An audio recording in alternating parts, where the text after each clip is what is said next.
So we'll continue with verse 3. Seeing the bosom and navel of a woman, do not fall a prey to frenzied delusion. It is a modification of flesh, fat, etc. Reflect well in your mind over and over again. Okay. So this verse is presenting a phrase in Sanskrit called pratipaksha bhavana. The phrase pratipaksha bhavana refers to a cognitive re-evaluation of some area of life in an attempt to gain more objectivity towards it. Okay, so in this verse, he's talking about woman. Now, if you recall verse 2, he says, give up your thirst for aggrandizing wealth. That idea of wealth is a representation of one of the key drivers in human life, which is the desire for acquisition. So when we were talking about wealth, we were saying it could be material wealth, like your bank account. It could be a series of possessions, house or car. But wealth could also be something like your physical wealth. So it could be beauty or strength or fitness. It could be emotional wealth, popularity, intellectual wealth, the amount of stuff that you know. Whatever it is, the notion of wealth there was talking about the tendency for human beings to acquire things. And the reason that we acquire things is as a safeguard against future sorrow. We stock up for the lean times of our friendships, of our material wealth, etc. So acquisition is one of the main drivers in human life. Verse 3 is talking about or representing another of the key drivers in human life, which is the desire to enjoy. So the word woman in this verse is symbolizing enjoyment in general, but specifically sense enjoyment. It's driving at or using what we know about the power of sex and sensuality to motivate human behavior. So remember that this is a poem. So it's using poetic devices, poetic images and imagery to convey a certain point. It's obviously written from and for a certain perspective, but it's universal in its application. So woman here represents sex, sensuality, or enjoyment per se. What it's warning against here is, as he says, frenzied delusion. So the tendency is to become involved. This is what the verse is cautioning against. In the same way that in verse 2, it didn't say give up wealth, it didn't say give up aggrandizing wealth, it said give up your thirst. So that thirst again refers to the tendency for us to become involved in the desire. The desire to create and accumulate wealth is healthy. And in fact, there's another aspect of the Indian cultural tradition which describes that as a human obligation. And when we've talked about the 4 stages of life, the householder, the obligations of a householder is to accumulate wealth. Same thing here. Sensuality, sex, are healthy desires within the human personality. He's not saying do not fall a prey to your desire for sensuality. He says don't fall a prey to frenzied delusion. So this idea of delusion, what is a delusion?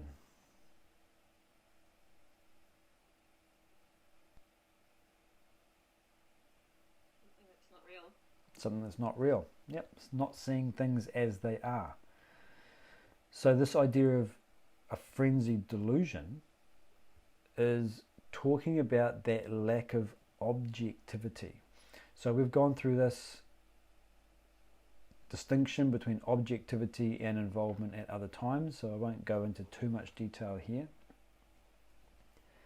But one of the aspects of being involved is that we are embedded in our thoughts, our desires, our emotions, rather than being able to stand apart from them. We're caught up in the thoughts. And so what that means is that what we are experiencing is, if you like, coming in through the lens of, say, desire and emotion. And that distorts it. So we begin to see things not as they are, but rather filtered through the lens of our own agitated minds. And so we believe what we are seeing. And so to believe that something is true that is not true, this can be our definition of a delusion. Not just any old delusion. Oh no, this is a frenzied delusion. So again, it's pointing at the power of sensuality as a driver of human life. It's not a rejection of sensuality per se. So as we touched on with verse 2, it's natural, normal and healthy to generate and acquire wealth. As with verse 3, it's natural, normal and healthy to enjoy the senses.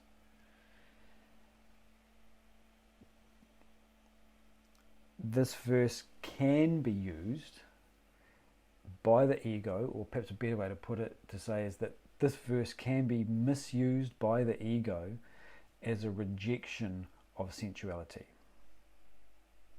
So when there is fear of something, the ego will tend to flee from it, to reject it. And if there is a fear of sensuality, a fear of that dimension of your personality, the ego can use this verse to say that sensuality is bad, sex is bad.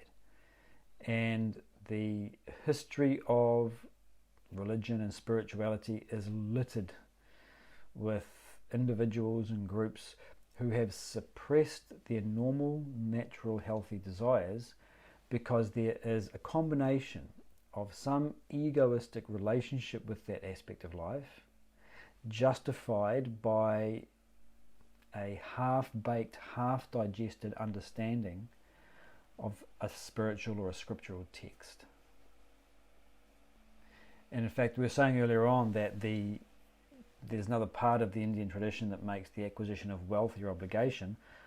There's another aspect which talks about the fulfillment of desire as your obligation. It also talks about moksha, liberation, as one of your obligations. So it beautifully balances out. What are your obligations as a human being? Wealth, enjoyment, liberation. So that's what this verse is asking us to do. What does it say? Don't fall prey to frenzied delusion. Okay, so that's all very well and good. That's good advice. Don't fall a prey to frenzied delusion. But how do I do it? And what's one thing that we've often said? Never accept a should without a how. If someone tells you you should do something, calmly say, okay, then how? Let go of the past. Oh, okay, great. How? Forgive yourself. Great. How do I do it? Don't get caught up in desires for acquisition and enjoyment. Okay, great. How do I not get caught up? What do I do? And so Pratipaksha Bhavana is what he's talking about here. He says it is a modification of flesh, fat, etc. So one of the ways that we can begin to develop some objectivity towards something is to shift into the intellect. Involvement is, if you like, the activity of an unattended mind. The nature of the mind is to get attached to and involved in whatever it's contacting. Nothing necessarily to be critical of the mind in that regard, it's just its nature. In the same way that we would say the tendency of a child is to act in ways that aren't in its best interests. Nothing wrong with that. Nothing wrong with that lack of awareness and that narcissism. It's perfect for the child at that level of development. The job of the adult is to guide and guard the child. So too, the mind gets involved and attached. Just the nature of the mind. The job of the intellect is to guide and guard that. What the intellect does is question. That's one of its fundamental functions. It investigates, it observes. And so you use that function to shift gears from mind to intellect. And so what this verse is asking us to do is to question, what am I pursuing? Break it down into its component parts and really look at what you're getting. Don't just look at one aspect of it, a narrow slice of the experience, the part that satisfies your desires. Look at the whole thing. So a good example of this is when you look at, say, a family holiday. Deconstruct the experience as a way of managing your expectation. So you can think about this perhaps, that someone's looking forward to a family holiday and they think about that one narrow slice of it where they are lounging on a chair by the pool, drink in hand, beautiful sunny weather. That's what they're looking forward to. And that certainly is part of the holiday. But you've got to deal with travel agents and arranging it first. You've got to pay for the thing. Your bank balance is going to take a hit. You've got hours of lining up at airports, going through TSA. You've got the cramped, uncomfortable conditions on the aeroplane. You get to the hotel and you've got to manage that, and the room's not perfect and the toilet doesn't quite work, and then you go into the town and you get ripped off by one of the local taxi drivers, etc. Doesn't suit this, whatever you've chosen for the day doesn't suit that person's temperament. They don't want to do that. There's arguments over what you should do. You get back and you're tired and you've got to go to work tomorrow. Right, now this is not a pessimistic view. All it's saying is just be aware of everything that you are getting into. What is the thing that you are pursuing? What's the thing that is calling me, that is making me fall into frenzied delusion? It's the body. What about the body? It's an encasing of skin. Here, take the skin, it's all yours. There's flesh, there's fat, there's bones, there's waste, nervous systems, etc. So this idea of cognitively re-evaluating something just allows us to step back. So again, it's important to understand what this is not. This is not a way of dissociating from the experience. We're not forcefully ripping ourselves from the enjoyment, from the desire. All we're doing is adding something to it. We're making it more complete. And in doing so, that complete assessment allows us to be more objective.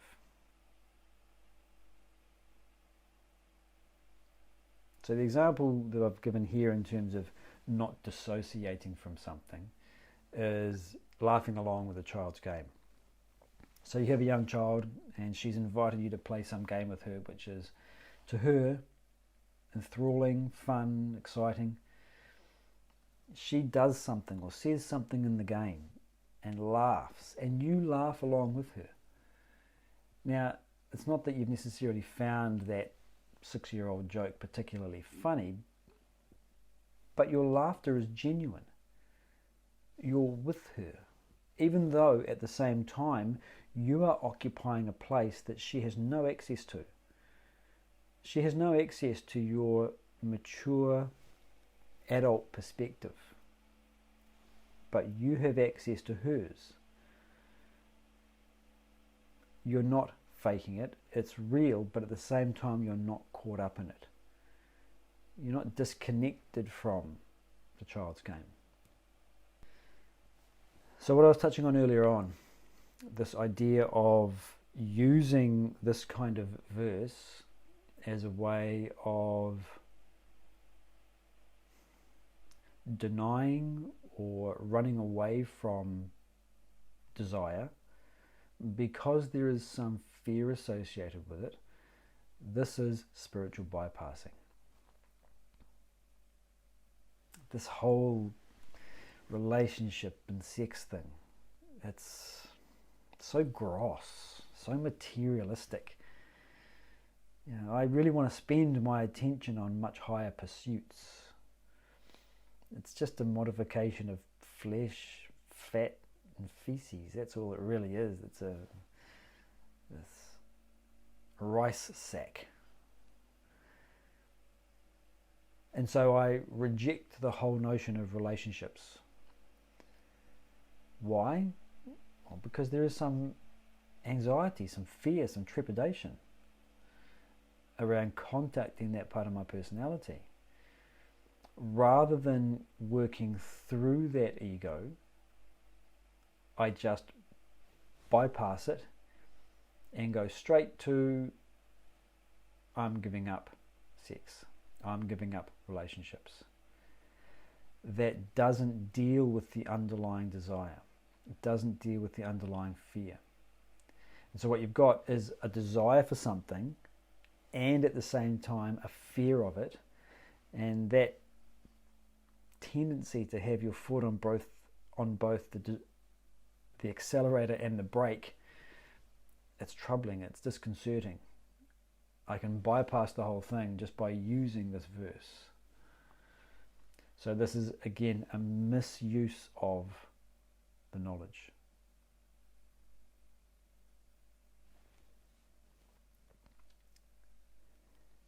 He says, reflect well in your mind over and over again. So one of the ways we can understand this is to recognize that it's not the case that the moment you make that one evaluation on that one time, boom, you've got your objectivity for good now. We have to keep on making these kinds of assessments, keep on making these kinds of re-evaluations, because the tendency of the mind is to always fall back into involvement, desire, attachment, frenzied delusion. So it's sort of a constant awareness. And so this is a tool that you can use. What am I pursuing? So the family holiday is a modification of flesh, fat, etc. That relationship, a modification of flesh, fat, etc. The successful business and the wealth is a modification of flesh, fat, etc. Everything that you pursue has its good side, the thing that satisfies your needs and your desires. It also has a carrying cost. There are no solutions, only trade-offs. All that this verse really is saying is recognize that when you pursue something to get that, you're trading off something else. It's also making us aware of the tendency of the mind to become involved in this area of life because it is so powerful. Just like any activity, you go whitewater rafting. It's a good activity. It's healthy for lots of reasons, but you should be aware of the dangers. You shouldn't go in blind thinking it's perfectly safe. So too, when it comes to the sensual, sexual side of life, it's got its positive aspects. It feeds and nourishes your needs, but it's not without its dangers. Go in fully informed.